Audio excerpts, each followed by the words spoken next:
porque a minha vida ela tinha um lance comum, ela seguia comum. Uma mulher, uma menina, uma jovem comum que entrou para a Federal cedo, que tinha fama de ser inteligente, mas aí a vida começou a desandar, aparentemente. Eu me perdi em mim, de fato. Cheguei num ponto em que eu acreditei que eu não virava mais como pessoa, eu não via mais vida. Eu não via mais caminho, que as coisas tivessem ação, reação, consequência no encaminhamento de projetos. Nem relacionamento, nem uma relação com saúde ou com família. Ai, a tristeza da família, a que se perdeu, que tem diagnóstico psiquiátrico. E eu olhava com muita raiva ou com muita frustração. A sensação de derrota era muito forte em mim. E a poesia continuava, era isso, ela não desistia de mim, ela não desistia de mim. Nas madrugadas eu continuava com aquela onda de papel e caneta de uma forma compulsiva. Mas o tempo todo as pessoas diziam, sim, tá, escreve. Oh, minha filha, volta, termina os estudos. Nessa cidade ninguém vive de poesia. Atravessou o céu,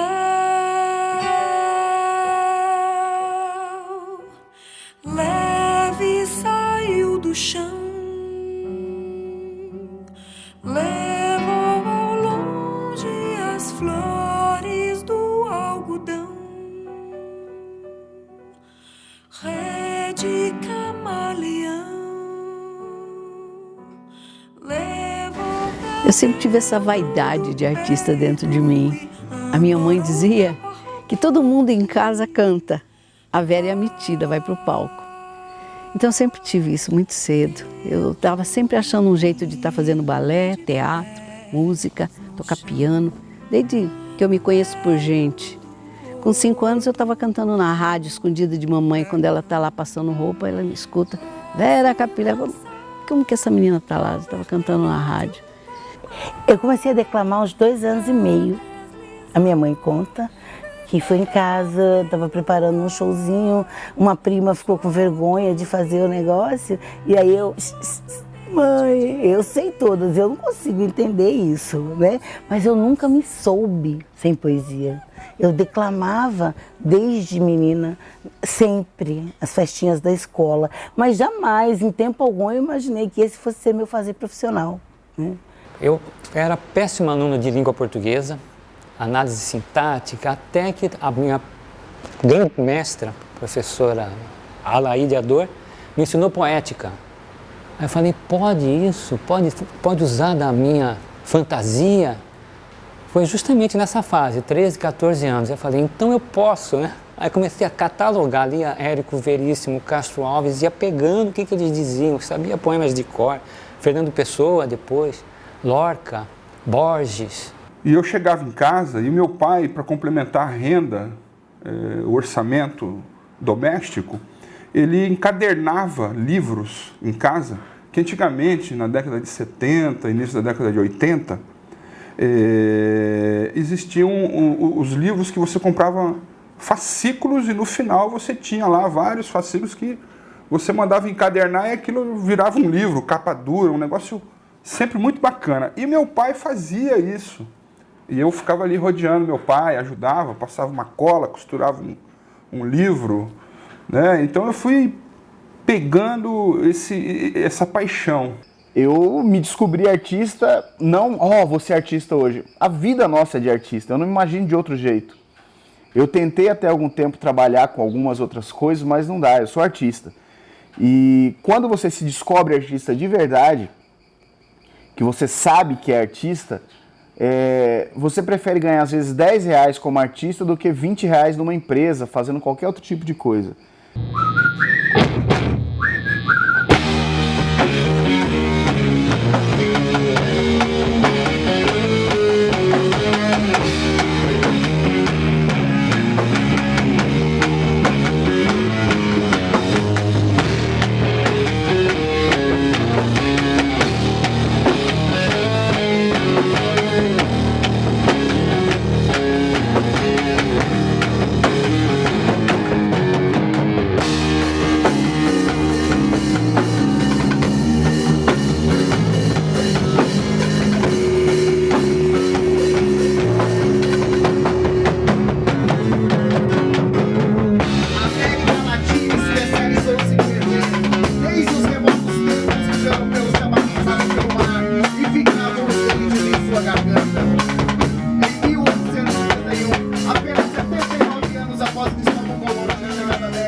quando saí de Cuiabá com 17 anos. Fui para São Paulo. Eu queria viver sendo escritor, já tinha passado aquela fase de 13, 14 e 15, que escrevia, vi que eu escrevia mais ou menos bem, tinha um certo talento. Eu queria estar vivendo disso. Aí eu li que ninguém, fora Jorge Amado, acabava vivendo dos livros. Eles tinham que ser ou jornalistas, ou trabalhar em alguma agência. Aí eu falei, então não vou poder viver disso. Então caí das nuvens. Mas como diria o próprio Machado, antes cair das nuvens do que de um terceiro andar, né? A psicóloga que tem sustentado a artista. Que não é... Acho que tudo que a gente almeja, que a gente sonha, muitas vezes não sai como a gente quer, por falta de apoio, falta da gente ter um pouco mais de espaço. Então, não é muito fácil, não. Eu tinha tantos sonhos, tinha muitas ideias. A academia começa nessa porcaria que está toda tapada. A única coisa que eu consegui fazer lá, no meu tempo, as únicas coisas que eu consegui fazer lá naquele espaço foi pichar os tapumes, e aí apareceu um guarda com a PM, um guarda mandaram vir aqui porque estão pichando o patrimônio cultural. Eu falei, moço, é muito mais grave do que o senhor pensa. E quem é responsável? Sou eu mesma. Mas a senhora, eu mesma. Isso aí chama Academia Mato Grossense de Letras. Aqui do lado de fora não tem nada a ver. Estão há muito tempo com isso aí, não entregam, e nós precisamos escrever nossos trabalhos aqui. Ele ficou sem graça, ficou lá filmando outras pessoas que estavam escrevendo e acabou, não deu em nada. No Brasil, é muito difícil. Quer dizer, se você quiser dar uma vida digna para você, para o seu filho, você ter, sei lá, você precisar do dentista, você ter um recurso, você precisa trabalhar mesmo, independente da sua carreira. Eu tenho uma carreira musical de 25 anos só com a banda, só com a Strauss. Durante um bom tempo eu consegui viver disso, mas a gente vai passando o tempo e vai vendo que as necessidades vão aumentando. Você tem que trabalhar.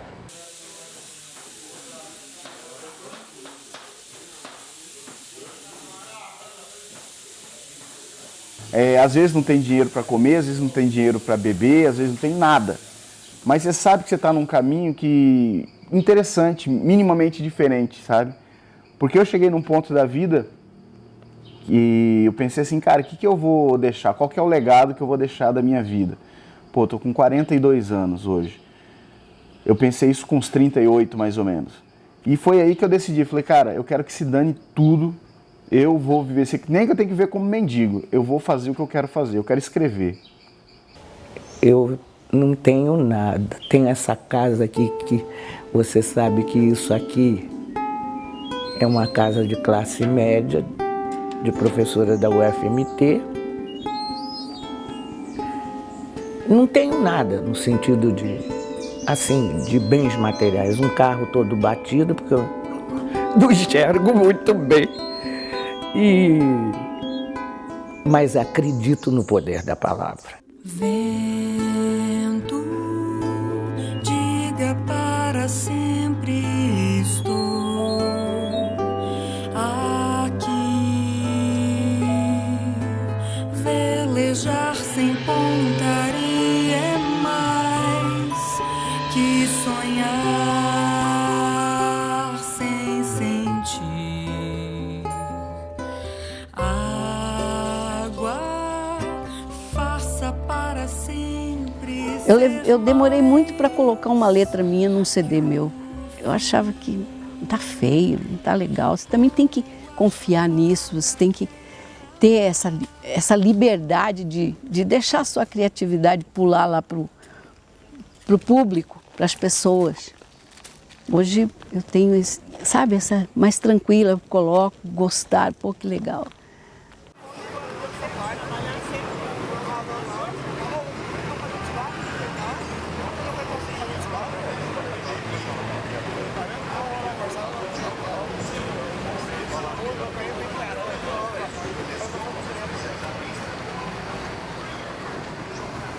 Então você vai a um hotel. Vai a um hotel. Vai se hospedar no hotel. E aí eu acho que é como você se define.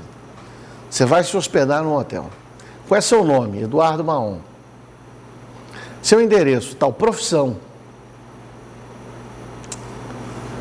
Eu olho, eu fico com vergonha de falar escritor. Eu não sei porquê, eu coloco advogado. Porque parece que o escritor, parece que você precisa ser reconhecido primeiro para você se dizer que é escritor.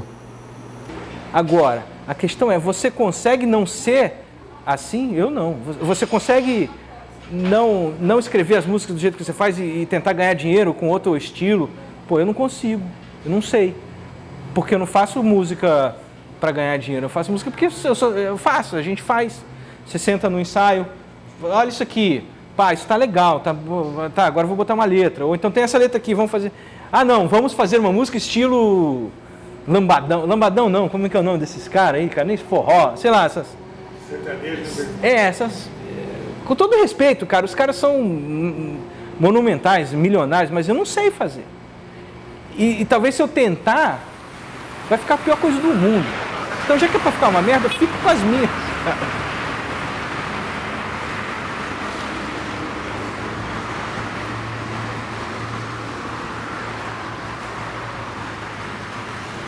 Eu não sou um bom cantor, pela palavra, é que eu virei cantor.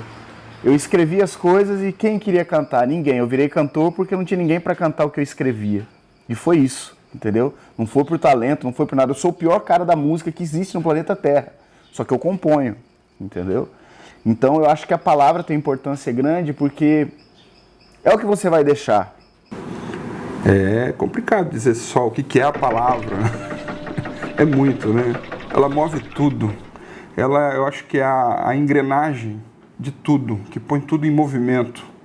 É o que faz o mundo acontecer, para mim, é a palavra. E eu trabalho com a palavra. Eu estou aqui envolvido sempre com a palavra, com os livros, com os textos, com os autores. Isso, para mim, é a palavra.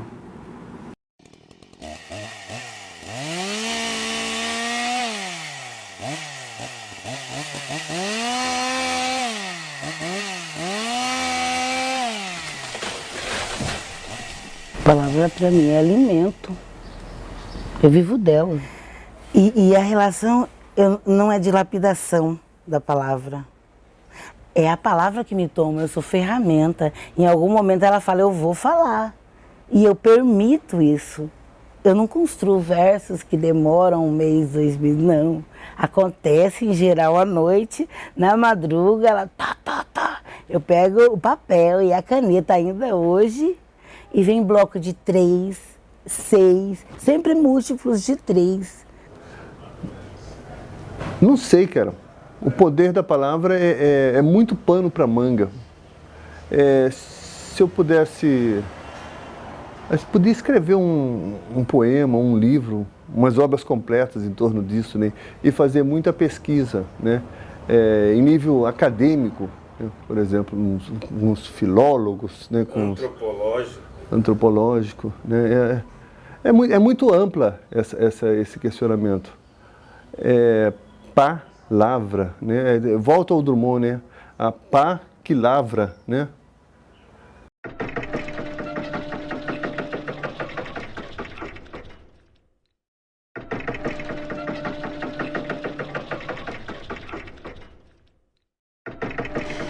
Quando eu componho com coisas do dia a dia, coisas que estão ali na minha frente, essa minha natureza. Quando eu falo, tem pitanga, manga rosa, tamarindo e araçá, o lugar tem muito disso, cheiro de mato no ar.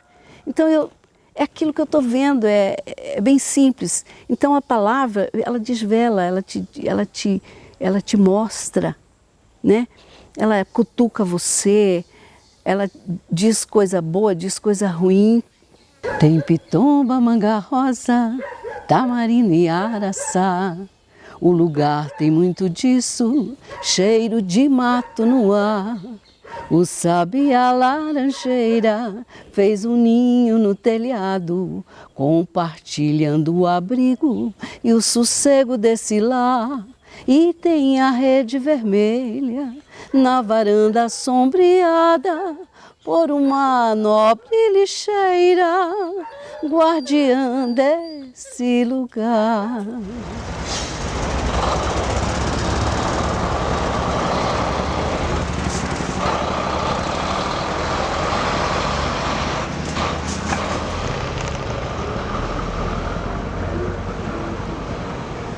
Eu costumo dizer que eu escrevo para mudar o mundo, né? Em 92, 91, eu fiz uma reportagem no SOS Menor, que era um órgão que pegava crianças que eram carentes e cuidava dessas crianças. Eu fui lá fazer uma reportagem, cheguei lá, tinha um negrinho, tinha acabado de tomar banho, estava cheio de talco aqui assim. Aí quando esse neguinho viu, ele fez assim, eu já peguei ele, abracei ele, então eu fiz a matéria sobre isso. Sobre o negrinho, e a minha mulher falou, olha, porque ele é negro e ele tem mais rejeição, ninguém quer adotar. Tal, né? Aí eu fiz o texto e tal, super envolvido emocionalmente e tal. Aí vim para casa, naquele tempo não tinha internet ainda. Quando eu estou em casa, me liga o editor, olha, sua matéria vai ser a chamada principal do jornal. Aumenta esse negócio aí e dita para mim que eu incremento aqui. Eu fiz isso, aumentei e tal. Aí fui, no outro dia, quando eu cheguei no jornal, um colega meu, jornalista, tinha adotado o negrinho. Acabou adotando. Que é o João Negrão. Não sei se você conhece o João Negrão. E aí passaram-se, esse negrinho hoje tem o quê? Tem 20 e poucos anos, né? Passou um tempo, quando ele estava com 14 anos, ele me ligou no jornal e falou, olha, meu pai falou que você tem uma coisa para me contar. Ele não sabia ainda dessa história. Aí eu contei para ele, chorei, e contei e ele também chorou, ficou emocionado e tal, né? Aí então, eu mudei o mundo, pelo menos o mundo dele. Né? Poder da palavra. Poder da palavra. Né? Agora assim que venci a noite, já disse tudo, deito em palavras cegas de um sono mudo. Eu durmo às 5 horas da manhã, né? Então eu preciso vencer a noite. Você fala, mentira, para escrever é bem suspeito um rapaz muito direito. Parece que é fácil, mas para escrever isso, muitas vezes você reescreve. Teve um haikai que eu escrevi 20 vezes. Por causa de uma palavra, porra. E eu falava, você sabe que não tá bom? Aí a Clarice falou, você realmente é maluco. Eu falei, mas não tá bom, porque essa palavra não tá dando sonoridade. Está acabando com uma métrica. Ela falou, mas que métrica, porra? Às vezes o poema vem pronto, às vezes o poema depois... Teve um poema de 2 páginas que eu cortei e ficaram 2 versos. É aquilo, o resto tudo estava supérfluo. As técnicas variam muito, eu gosto de aprender formas novas. Há uma meta criatividade, né? Se eu crio muito igual, eu começo, vamos experimentar criar de uma outra maneira. Essas experiências, às vezes você acha que já está muito se autocopiando, né?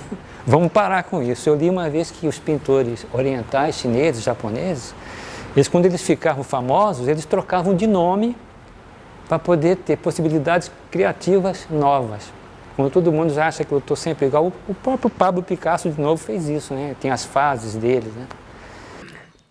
Eu acho que tem que ler várias vezes, o que esse cara quis falar. O que esse cara quis dizer. Um tipo de, para mim, né? Cortei em cheio, cortei tão fundo que me parti no meio. Eu escrevi isso doloridíssimo, com a morte da minha mãe. Era como se eu quisesse quitar a fatura, sabe? falou, olha mãe, o seu amor, porque ela queria ser cantora de rádio. Eu acho que eu sou a declamadora da cantora que ela não foi. E eu queria presenteá-la com isso. Eu me lembro na nossa última conversa, eu falando, mãe, mas ela falou, eu vou morrer. Eu falei, mas ela não pode, porque se ela falou, se ela vai no negócio da academia, eu entrei por isso. E às 11 horas do dia 27 de fevereiro de 2015, eu enterrei a minha mãe. Às 11 horas do dia 28, chegou uma mensagem do Maon escrito, você está eleita.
A minha posse foi uma correria, eu não tinha dinheiro, mas foram amigos, foram chegando, a família ajudou, aí a gente inventou um quintal para aquele lugar, com permutas e um saco bolo, que é a tradição da cidade que me acolheu, me adotou e que eu amo, que é Cuiabá.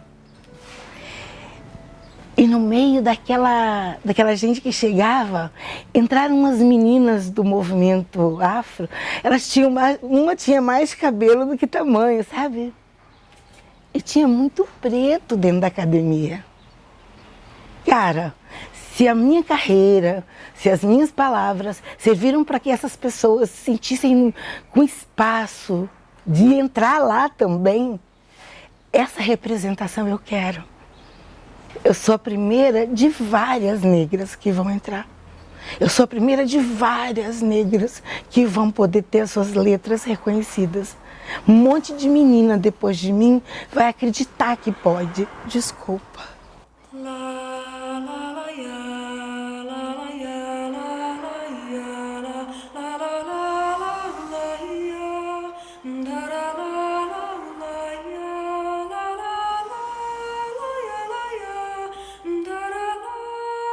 Quantos anos escrevendo sobre política já? Na verdade, quando eu saí do PCB, eu fui para o POC, Partido Operário, o POC, né? E tínhamos um aparelho na Praça Osório, em Curitiba, o lugar mais movimentado da cidade, que era onde tinha menos suspeita. E esse aparelho nunca foi descoberto, né? Reinaldo Atten e eu éramos responsáveis por ele. E a minha função era escrever.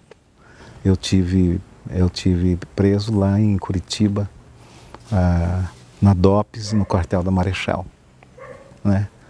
E nunca chegaram a identificar-me como escritor de textos contra a ditadura, né?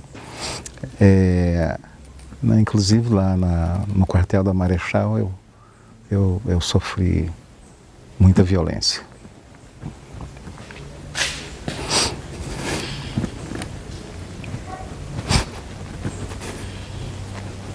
Não tem, são marcas que não se apagam, né?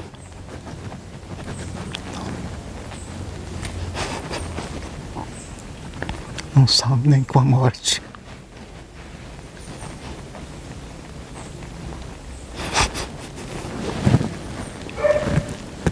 E valeu a pena? Muito, muito, né?